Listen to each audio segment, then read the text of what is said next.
الحمد لله رب العالمين والعاقبة للمتقين والصلاة والسلام على سيد الأنبياء والمرسلين.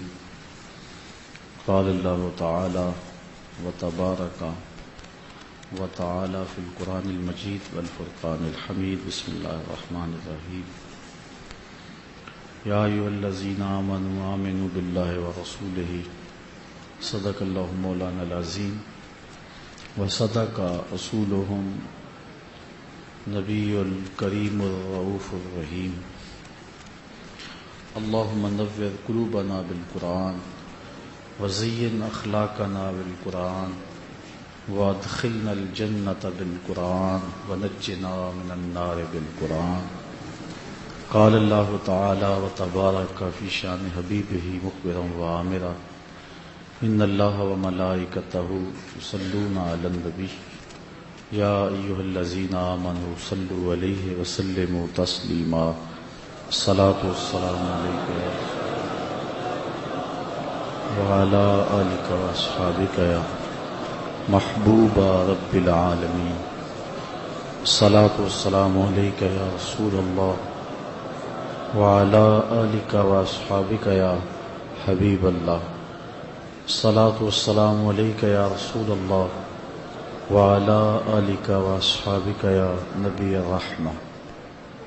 تمام حمد و ثنا، تعریف و توصیف اللہ جل مجدہ الکریم کی ذات بابرکات کے لیے، جو خالق کائنات بھی ہے اور مالک ششہات بھی.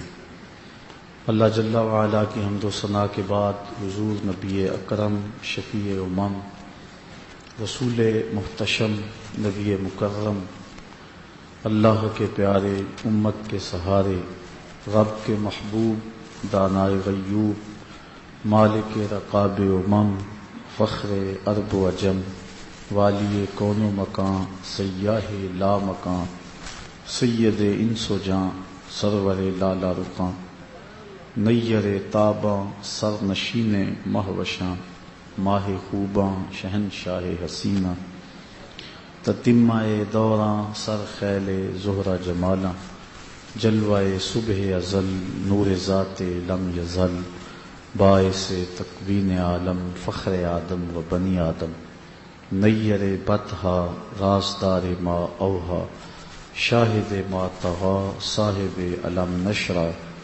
معصوم آمنہ احمد مجتبیٰ حضرت محمد مصطفیٰ صلی اللہ علیہ وسلم کے حضور ناز میں اپنی عقیدتوں، ارادتوں اور محبتوں کا خراج پیش کرنے کے بعد معزز محترم محتشم سامعین، عالی مرتبت علماء کرام، منتظمین فہم دین کورس، خواتین و حضرات، السلام علیکم ورحمۃ اللہ وبرکاتہ. سب سے قیمتی اثاثہ جو اس دنیا پہ کسی شخص کو دیا گیا ہے وہ دولت ایمان ہے، اور کل قیامت کے دن سب سے بڑی دولت جو مومن کو عطا کی جائے گی وہ دیدار الہی ہے. اگر انسان کے پاس دنیا کی کوئی شے نہیں ہے، ایمان ہے، تو وہ کنگال نہیں ہے. اور اگر دنیا کی ساری دولتیں اس کی دہلیز پہ ہیں لیکن اس کے دامن میں ایمان کی بہاریں نہیں ہیں تو اس کے پاس کچھ بھی نہیں. اس لیے ایمان ہی ہمارا مقصود ہے، اور اللہ نے ہمیں یہ سعادت مندی جو نصیب فرمائی، ہم اس کی حفاظت کی کوشش بھی کریں. امام بخاری علیہ رحمہ نے کتاب الایمان میں ایک تابعی کا قول نقل کیا ہے. وہ کہتے کہ میں 30 صحابہ سے ملاقات کی ہے، میں نے ہر ایک کو ایمان کے بارے میں سخت فکر مند پایا ہے. ہر شخص کی آرزو تھی کہ ہمارا ایمان سلامت رہے. جنہوں نے حضور کی صحبت کا نور پایا اور آقا کریم کہ دامن سے نکلنے والی ان خاص شعاؤں کو اپنے اندر جذب کیا اور حضور کی صحبت کے اجالوں میں زندگی کے ڈھنگ اور کرینے سیکھے، تو وہ بھی اس بات سے ڈرتے تھے کہ کہیں معاملہ خراب نہ ہو، ہمارا خاتمہ ایمان پہ ہو جائے۔ رنگا رنگ سہیلیاں پرن کڑے، پر پریا اوسدا جانیے جستا توڑ چڑھے۔ انما الاعمال بالخواتیم، اعمال کا دار و مدار حسن خاتمہ پہ۔ کتنے لوگ ہیں کہ جو درجۂ کمال تک پہنچے ہوئے ہوتے ہیں لیکن آخر ٹھیک نہیں ہوتا۔ ان میں ہمارے پاس بلعم بن باورا کی مثال ہے، جو بنی اسرائیل کا مستجاب الدعوات ولی تھا۔ جب دعا کے لیے ہاتھ اٹھایا کرتا تو ہاتھ منہ پر بعد میں آتے، قبولیت پہلے ہو جاتی، لیکن پھر جب بدبختی نے ڈیرے جمائے تو اللہ کے نبی کا مخالف ہو گیا، اور اللہ کے نبی سے جب تعلق ٹوٹتا ہے یا نبی کے بارے میں دل میں میل پیدا ہوتی ہے تو پھر اللہ عبادت کے طول و عرض نہیں دیکھتا، ہر شے برباد ہو جاتی ہے، ہر شے لٹ جاتی ہے۔ اس لیے کبھی بھی نبی کے بارے میں دل میں میل نہ آنے دیں۔ اعظم چشتی نے بڑی خوبصورت بات کہی، وہ کہتے ہیں یار نو میلی اکھ نہ ویکھی، متا مرسیں کافر ہو کے۔ تھا مستجاب الدعوات لیکن اخیر ٹھیک نہیں ہوا۔ حضرت موسیٰ علیہ السلام کے بارے میں بد دعا کے ہاتھ اٹھا لیے، اس نے سمجھا میرا اللہ سے ڈائریکٹ رابطہ ہو گیا ہے اور میں نبی کے خلاف بھی بد دعا کر سکتا ہوں، لیکن اللہ خلق کو ہدایت کے جتنے بھی اجالے اور جتنے بھی چشمے دیتا ہے وہ نبی کی وساطت سے عطا فرما۔ اعلی حضرت نے اس عقیدے کی وضاحت کی، بخدا خدا کا یہی ہے در، بخدا خدا کا یہی ہے در، نہیں اور کوئی مفر مکر، جو وہاں ہو یہی آ کے ہو، جو یہاں نہیں وہ وہاں نہیں۔ یہ ہو ہی نہیں سکتا کہ بندہ نبی کے بغیر خدا تک پہنچ جائے۔ بہرحال اس کو غلطی لگ گئی اور اس نے بد دعا کے لیے ہاتھ اٹھا دیے۔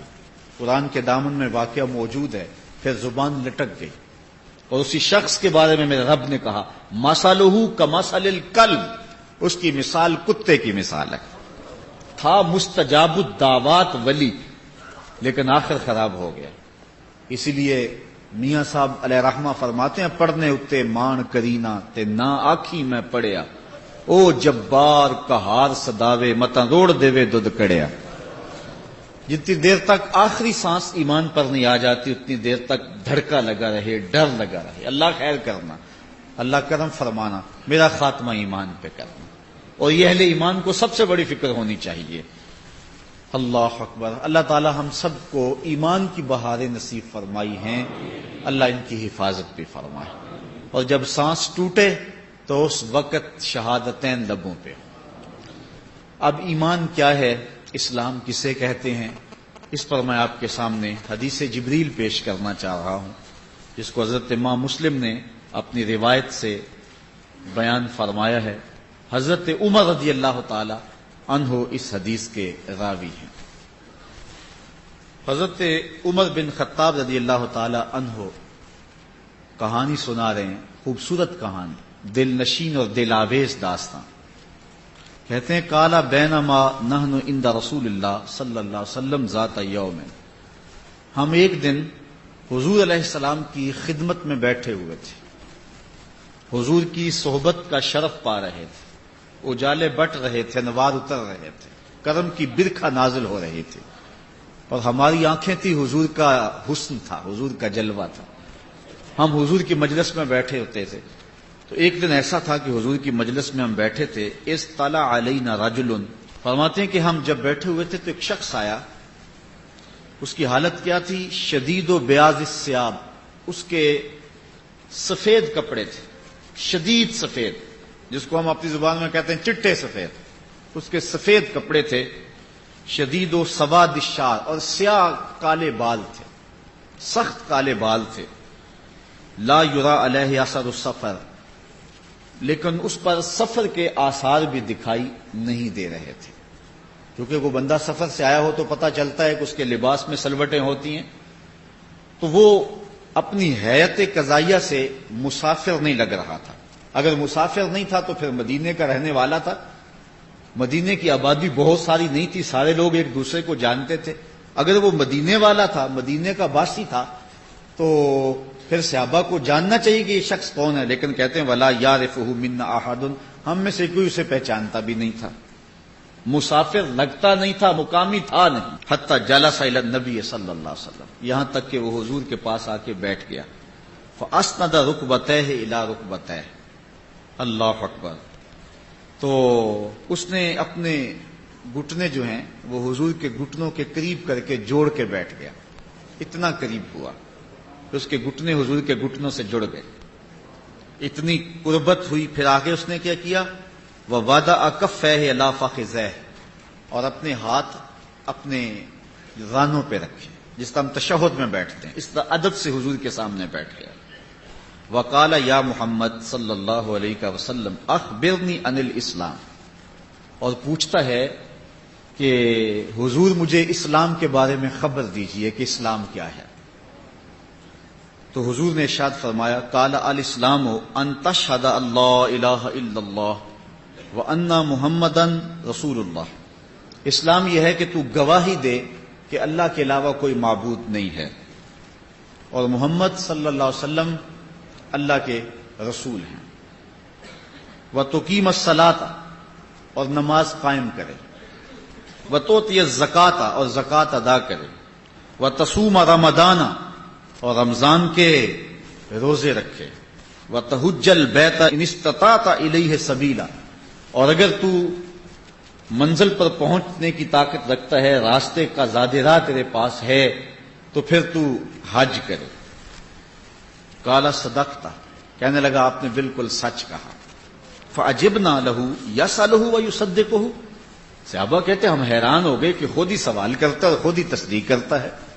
پہلے پوچھتا ہے کہ مجھے اسلام کا بتائیے کیا ہے، تو حضور نے بتایا تو کہتا ہے بالکل آپ نے سچ کہا ہے، صحیح فرمایا حضور آپ نے. تو ہم حیران ہوئے. فعجبنا له، ہم اس پر متعجب ہوئے. یسألہ ویصدقہ، خود ہی سوال کرتا ہے اور خود ہی تصدیق کر رہا ہے. قال فاخبرنی عن الایمان، پھر اس نے دوسرا سوال کیا مجھے ایمان کے بارے میں خبر دیجئے. قال ان تؤمن باللہ، کا ایمان یہ ہے کہ تو اللہ پر ایمان لائے.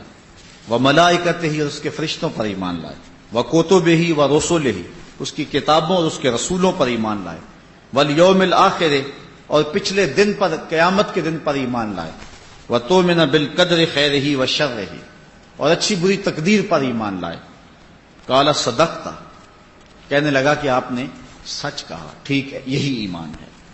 قال فاخبرنی عن الاحسان، پھر بولا کہ مجھے احسان کے بارے میں خبر دے دیجیے، احسان کیا ہے.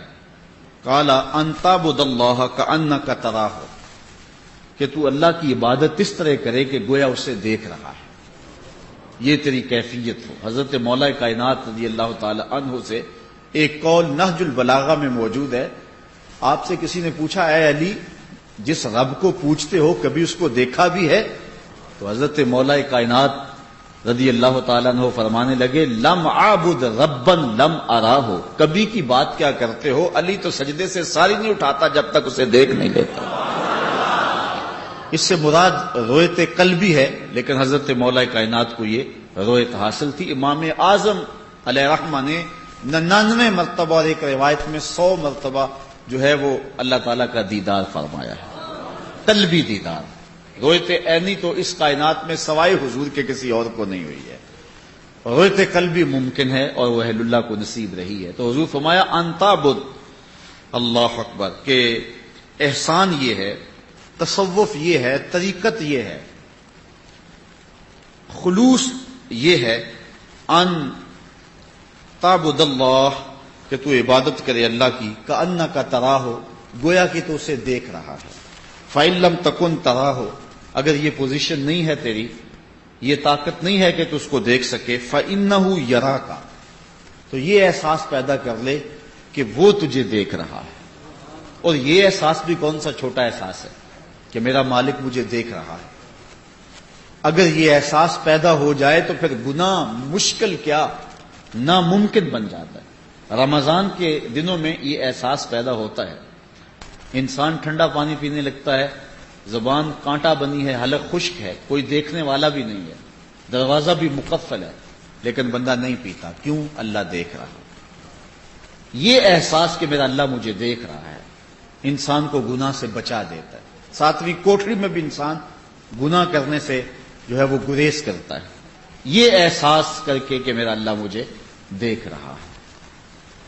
آپ جانتے ہیں کہ جب زلیخا نے 7 دروازے بند کر لیے اور بت کے اوپر موٹا کیس ڈال کے پھر حضرت یوسف علیہ السلام سے بولتی ہے تالک، اب تو آ جاؤ نا، اب تو کوئی نہیں دیکھ رہا.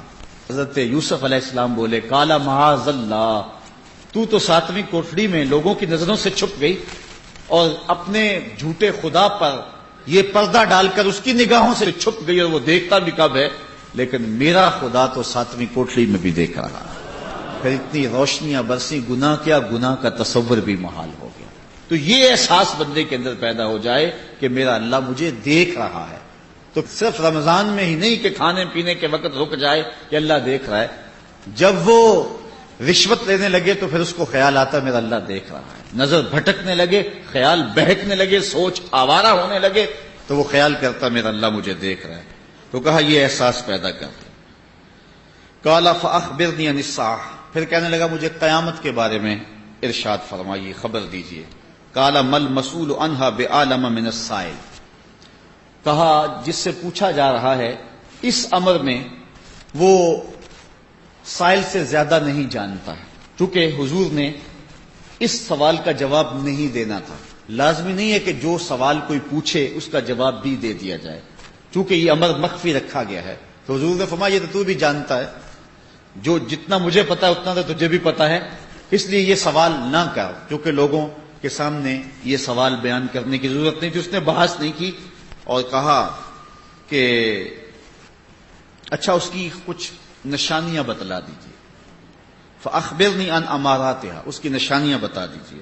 قال ان تلد الامۃ ربتها، ایک نشانی تو یہ ہے کہ لونڈی اپنے مالکہ کو جنم دے گی.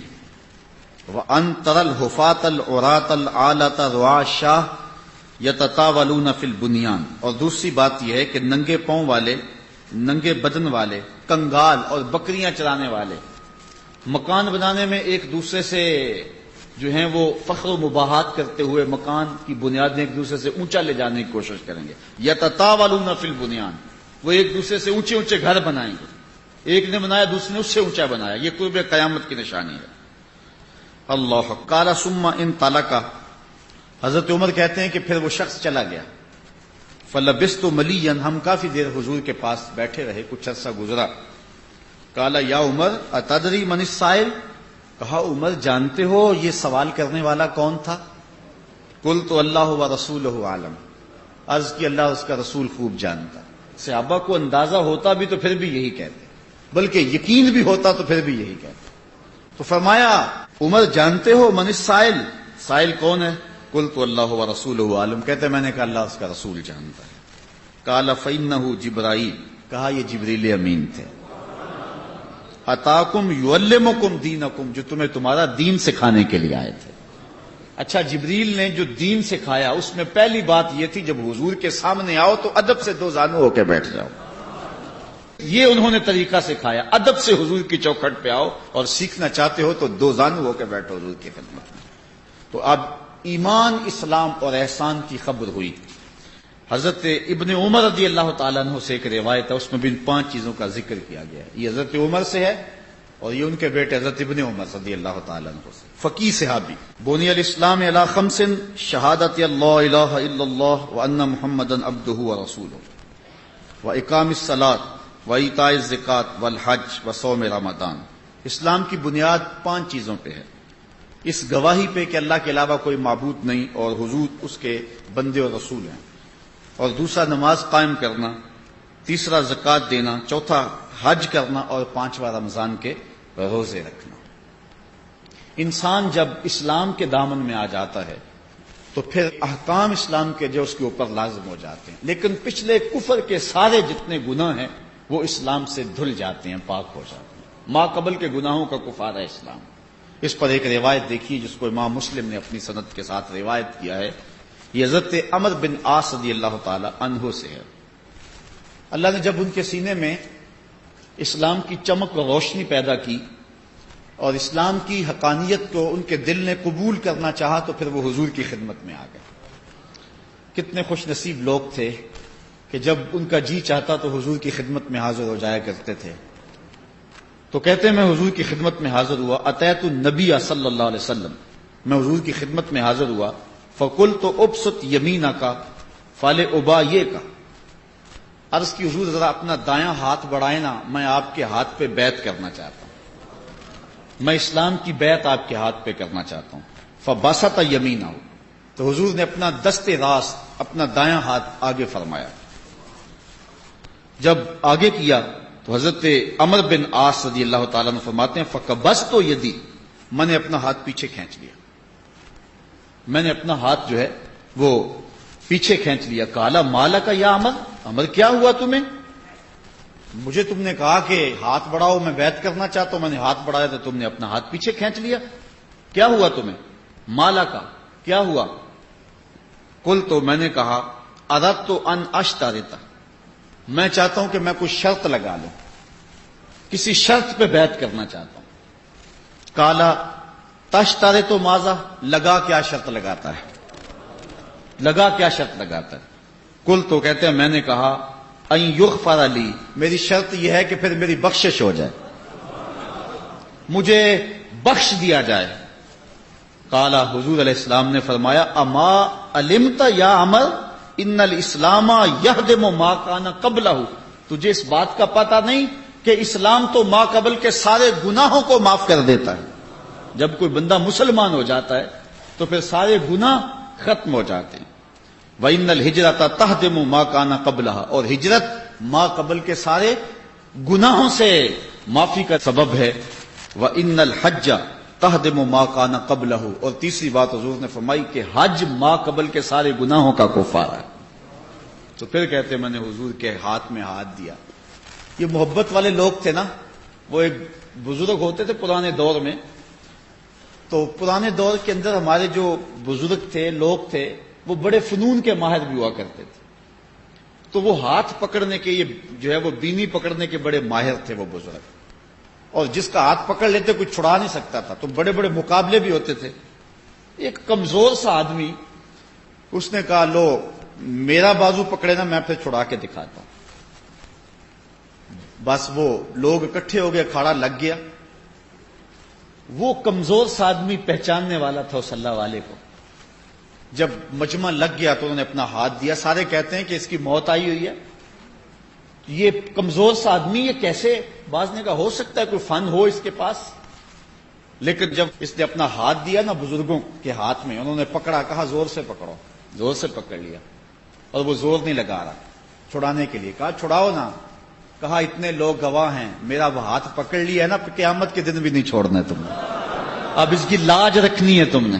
اللہ اکبر۔ تو ایسا ہاتھ دیا حضرت عمر بن عاص رضی اللہ تعالیٰ عنہ نے۔ کہتے ہیں حضور میری شرط ہے کہ اب میری بخشش بھی ہو جائے۔ تو فرمایا کہ اے عمر بن عاص، کیا تجھے پتہ نہیں ہے کہ اسلام ما قبل کے سارے گناہوں کا کفارہ ہے؟ اللہ اکبر۔ حضرت امام بخاری اپنی سند سے حضرت ابو ہریرہ سے روایت کرتے ہیں کہ حضور علیہ السلام نے ارشاد فرمایا الایمان بضع و سبعون شعبہ، اسلام کے 70 سے کچھ زیادہ شعبے ہیں۔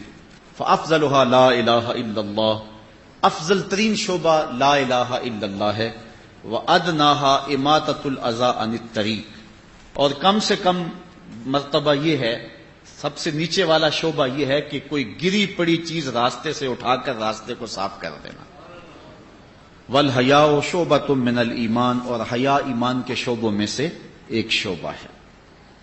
حضرت عبداللہ ابن عمر رضی اللہ تعالی روایت کرتے ہیں کہ حضور علیہ السلام نے ارشاد فرمایا المسلم من سلم المسلمون من لسانہ و یدہ والمہاجر من ہاجر ما نہی اللہ عنہ، کہ مسلمان وہ ہے جس کے ہاتھ سے اور جس کی زبان سے دوسرا مسلمان محفوظ رہے۔ جب ہم کسی کو کہتے ہیں نا السلام علیکم، تو اس کا معنی یہی ہے، اس کو ضمانت دیتے ہیں کہ میرے بھائی کہ میری طرف سے تجھے ضمانت ہے میری طرف سے تو محفوظ ہے، السلام علیکم، تیرے اوپر سلامتی، تیرا مال، تیری جان، تیری آبرو میری طرف سے محفوظ ہے، بے فکر ہو جا۔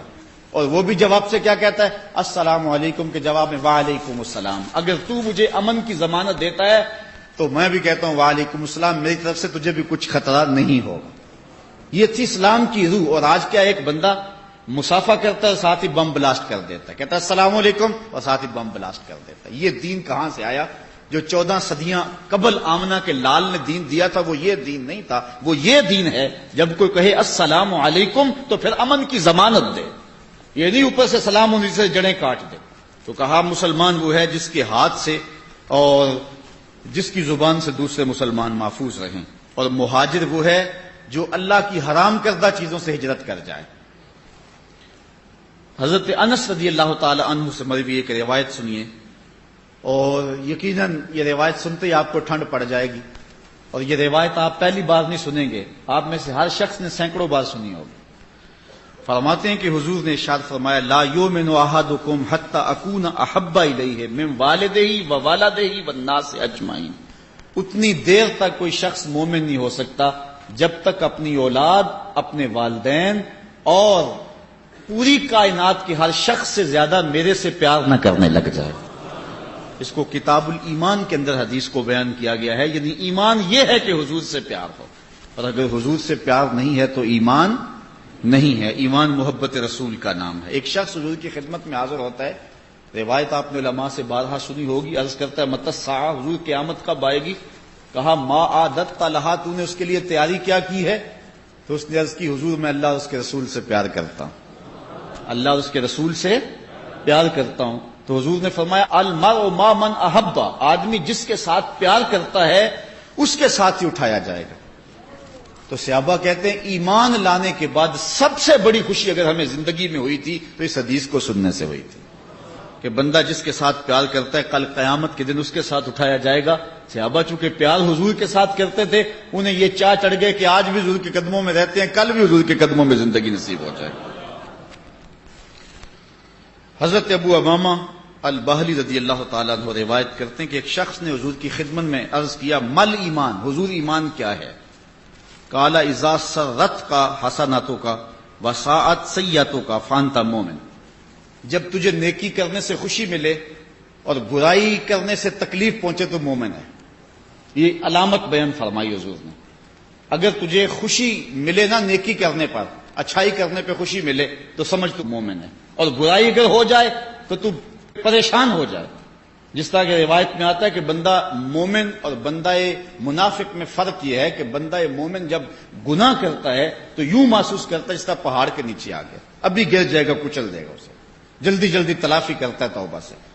اور جب منافق گناہ کرتا ہے تو اس کی کیفیت ایسے ہوتی ہے جس طرح مکھی بیٹھی تھی بدن پر، ہلکے سے اشارے سے اس کو اڑا دیا، تو اس کی کیفیت یہ ہوتی ہے۔ میں اور آپ اپنے ایمان کا جائزہ بھی ساتھ ساتھ لیتے جائیں، کیا ہماری یہ کیفیت ہے کہ گناہ کرنے کے بعد ہمارا احساس اس درجے تک پہنچ جائے کہ ہم پہاڑ کے نیچے آ گئے، یا ایک مکھی کے اڑانے کی سی کیفیت یہ ہمیں؟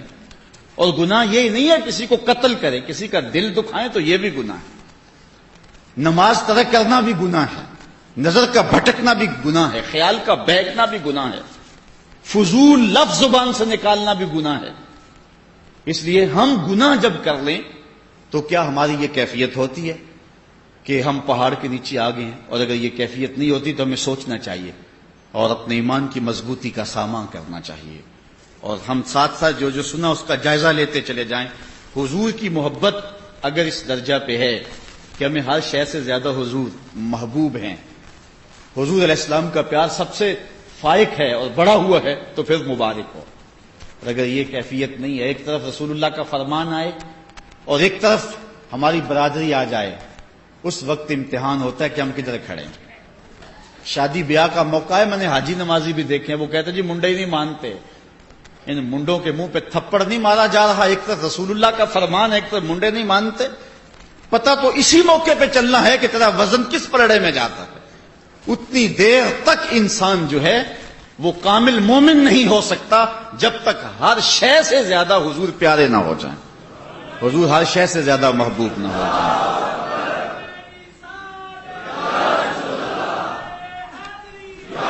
محمد ہے متائے عالم ایجاد سے پیارا، محمد ہے متائے عالم ایجاد سے پیارا، پدر مادر برادر جان مال اولاد سے پیارا۔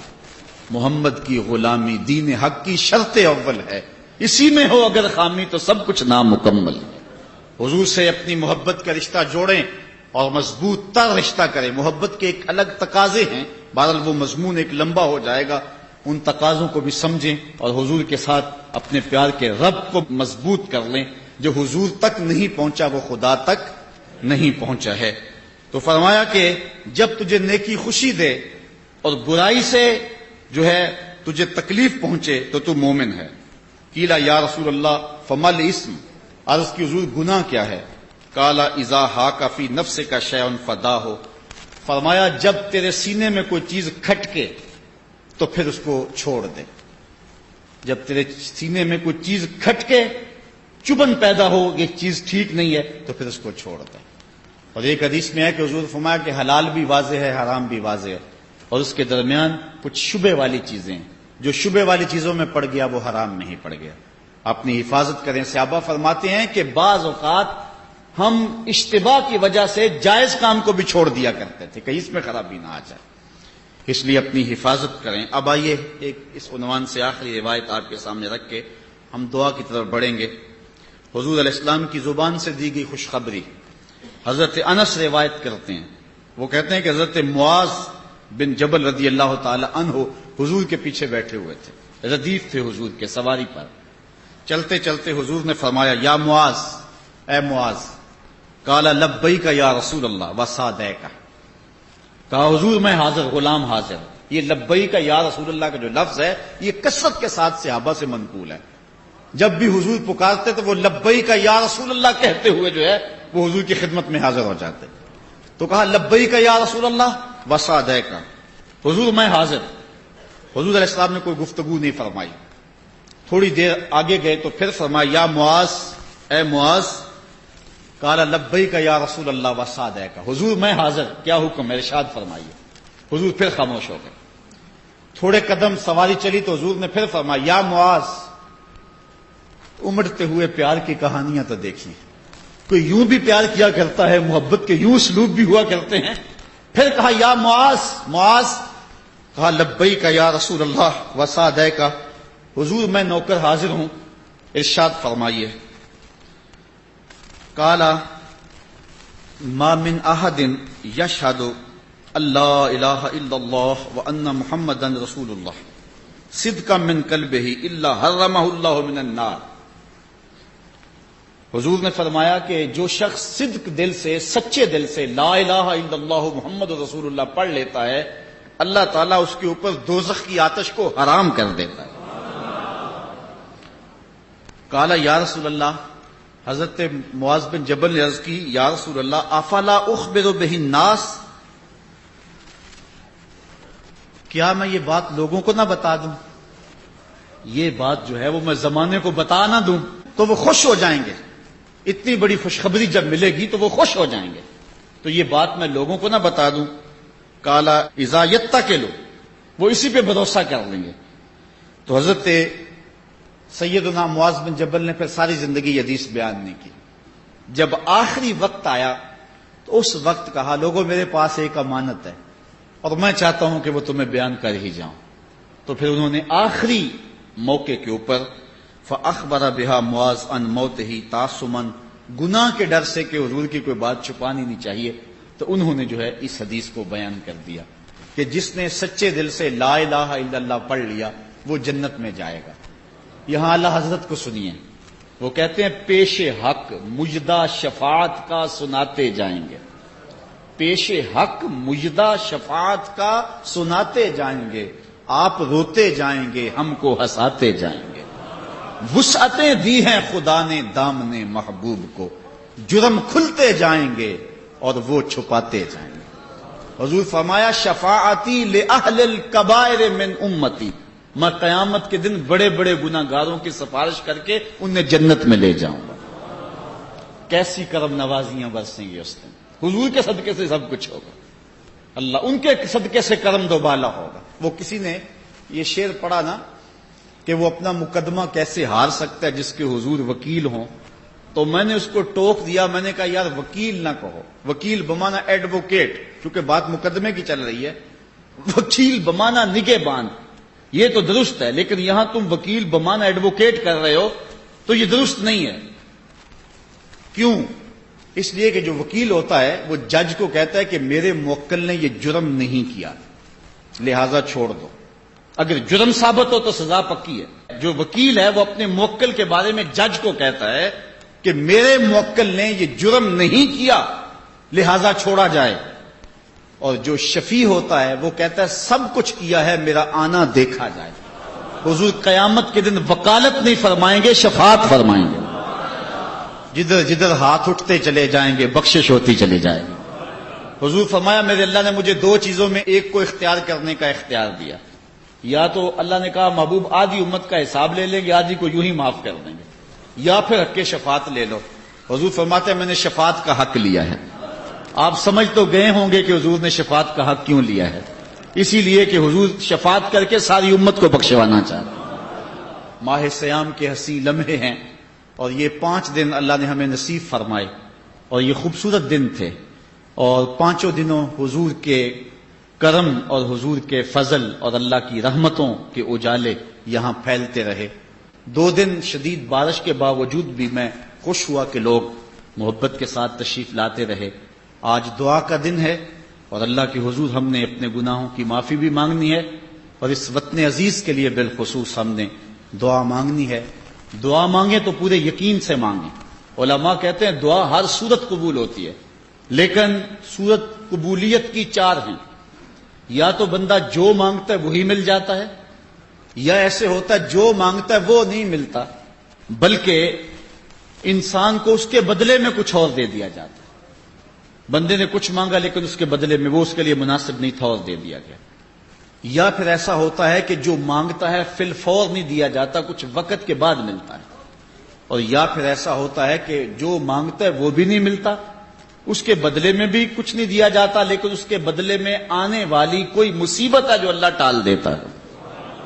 اور ایک بات یہ بھی علماء نے بیان فرمائی، یا اس دعا کو آخرت کے لیے ذخیرہ کر لیا جاتا ہے کہ قیامت کے دن اس دعا کا بدلہ دیا جائے گا، پھر بندہ سوچے گا میری دنیا پہ کوئی دعا قبول ہی نہ ہوئی ہوتی، ساری دعاؤں کے بدلے مجھے آخرت میں دے دیے جاتے ہیں۔ اللهم إني أسألك العفو والعافية والمعافاة الدائمة في الدين والدنيا والآخرة۔ اللهم أنت ربي وأنا عبدك لا إله إلا أنت الأحد الصمد الذي لم يلد ولم يولد ولم يكن له كفوا أحد۔ اللهم يا رب بجاه نبيك المصطفى ورسولك المرتضى طهر قلوبنا من كل وصف يبعدنا عن مشاهدتك ومحبتك وعمتنا للسنة والجماعة والشوق إلى لقائك يا ذا الجلال والإكرام۔ اللهم يا رب بجاه نبيك المصطفى ورسولك المرتضى طهر قلوبنا من كل وصف يبعدنا عن مشاهدتك ومحبتك وعمتنا للسنة والجماعة یا ارحم الراحمین ارحم احوالنا۔ اللهم انت ربی وانا عبدک لا الہ الا انت۔ اللهم اغفر ذنوبنا واستر عیوبنا وقلب قلوبنا ونور قبورنا وسهل مرادنا ويسر امورنا۔ اللهم اغفر لنا ولوالدينا